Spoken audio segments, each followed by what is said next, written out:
నమస్తే, నేను మీ మధు. తమిళ హీరో దళపతి విజయ్ పార్టీ పరంగా ఎంత యాక్టివ్గా ఉన్నారో అందరికీ తెలిసిన విషయమే. అయితే రీసెంట్గా సిబిఐ ఆయనకు నోటీసులు ఇచ్చిందని కొన్ని వార్తలు అయితే వైరల్ అవుతున్నాయి. అయితే ఇదంతా పక్కన పెట్టేస్తే రీసెంట్గా అమిత్ షా తమిళనాడుకు వచ్చారు. వచ్చి వెళ్ళగానే ఈ ఎంక్వైరీ స్టార్ట్ అయిందని కొన్ని వార్తలు వస్తున్నాయి. సో దీనికి కారణం అంతా కూడా అమిత్ షానే అని, ఆయన చేతుల ద్వారానే సిబిఐ ఎంక్వైరీ జరుగుతుందని కూడా కొన్ని వార్తలు వస్తున్నాయి. మరి విజయ్ని చుట్టుముట్టింది నిజంగానే ఈ వివాదం అంతటికి కారణం కూడా అమిత్ షానేనా అని కూడా కొన్ని వార్తలు వస్తున్నాయి. మరి ఇందులో నిజం ఎంతుంది? కర్త కర్మ క్రియ అంతా అమిత్ షా అయినా? మరి దీని గురించి అయితే ఈరోజు క్లారిటీగా తెలుసుకుందాం. ప్రస్తుతం మనతో పాటు ఉన్నారు senior journalist doctor Durga Vadlamani గారు. వారిని అడిగి మరిన్ని విషయాలను తెలుసుకుందాం. నమస్కారం మేడం. మేడం, ఇప్పుడు దళపతి విజయ్, అదే ఇప్పుడు ఎలాగో పార్టీ పరంగా టీవీకే పార్టీ అధినేత విజయ్కి సిబిఐ నోటీసులు అందాయని అందరికీ తెలిసిన విషయమే. అయితే ఇందులో ఖచ్చితంగా అమిత్ షా హస్తం ఉందని అని అంటున్నారు. మరి ఇందులో నిజం ఉందంటారా? ఇప్పుడు నిజాలు మీరు నేను కూర్చుని నిజ నిర్ధారణ చేయక్కర్లా. ప్రతిదానికి ఒక రాజకీయ కోణం అనేది ఉంటుంది కదా. ఎవరి రాజకీయాలు వాళ్ళు ప్లే చేస్తూ ఉంటారు. షా ఎప్పుడు కూడా చెప్తూ ఉంటారు. మీకు తెలుసు కదా, షా అనేది తెలుసు కదా, చదరంగంలో కూడా షా ఉంటుంది. షా అనేవాడు చెప్తాడు. అందుకని అమిత్ షాని తక్కువ అంచనా వేయకూడదు. ఇప్పుడు ఎలా అంటే సౌత్లో ముఖ్యంగా తమిళనాడులో ఎంట్రీ ఇవ్వాలనేది బీజేపీ ఆలోచన కోసం టీవీకేని ముందే సంప్రదించింది. టీవీకే వెనక్కి వెళ్ళింది. అయితే ఏఐడిఎంకేతో కూడా పొత్తు ఖరారు కాలేదు. అలాగని వాళ్ళు వదిలేయట్లేదు. వీటన్నిటికి తోడు ఇప్పుడు ఈ తిరుపరకుండ్రం ఏదైతే ఉందో అక్కడ ఆ దీపం వ్యవహారం ఏదైతే ఉందో అది హైకోర్టు ఏం తీర్పిచ్చిందో మనం చూసాము. ఇప్పుడు స్టాలిన్ సుప్రీంకోర్టుకి వెళ్తానంటున్నాడు. ఒకవేళ సుప్రీంకోర్టులో ఓడిపోయినా కూడా స్టాలిన్ ఏం చెప్తాడు?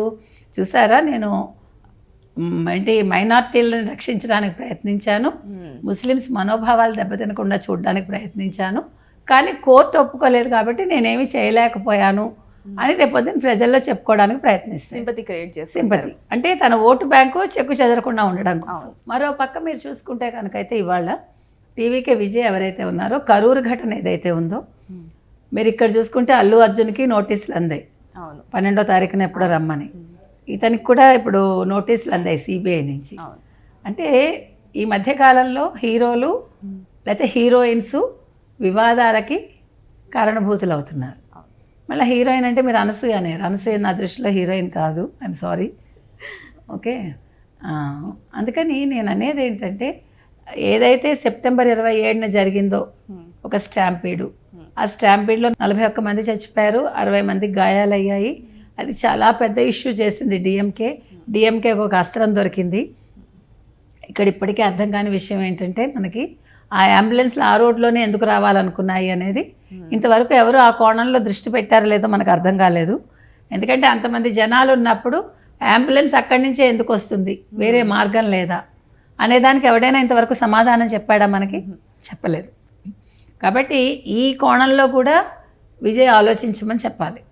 తర్వాత విజయే పట్టుబట్టి స్టేట్ గవర్నమెంట్ కాకుండా మాకు సిబిఐ విచారణ కావాలని అడిగాడు.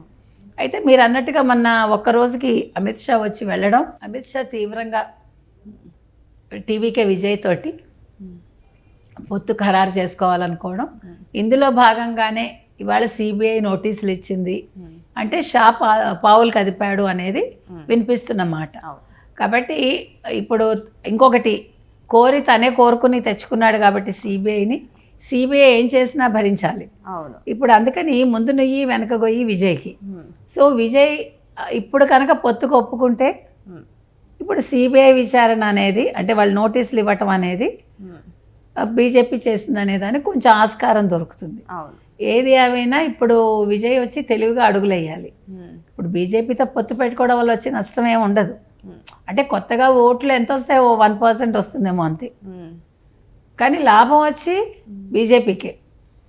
కాకపోతే క్రిస్టియన్ ఓట్లు ఏమైనా తగ్గుతాయా అనేది ఆలోచించుకోవాల్సింది మళ్ళీ విజయే. ఎందుకంటే విజయ్ క్రిస్టియన్ కాబట్టి. అంటే మీకు భారత రాజకీయాల్లో మీరు ఏ కులం అయితే లేదంటున్నారో, మతం ప్రాముఖ్యత కాదంటున్నారు, కానీ ఆ రెండే ప్రాముఖ్యత వహిస్తున్నాయి.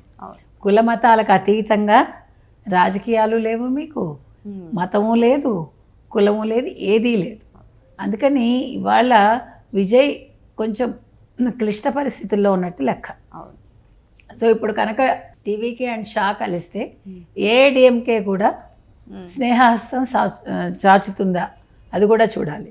వీళ్ళ ముగ్గురు కలిస్తే ఎన్ని ఓట్లు సాధించుకుంటారు, పొత్తుల్లో భాగంగా ఎవరికి ఎన్ని సీట్లు కేటాయించుకుంటారు, అది డిఎంకేని ఏ విధంగా ఇబ్బంది పెడుతుంది అనేది చూడాలి.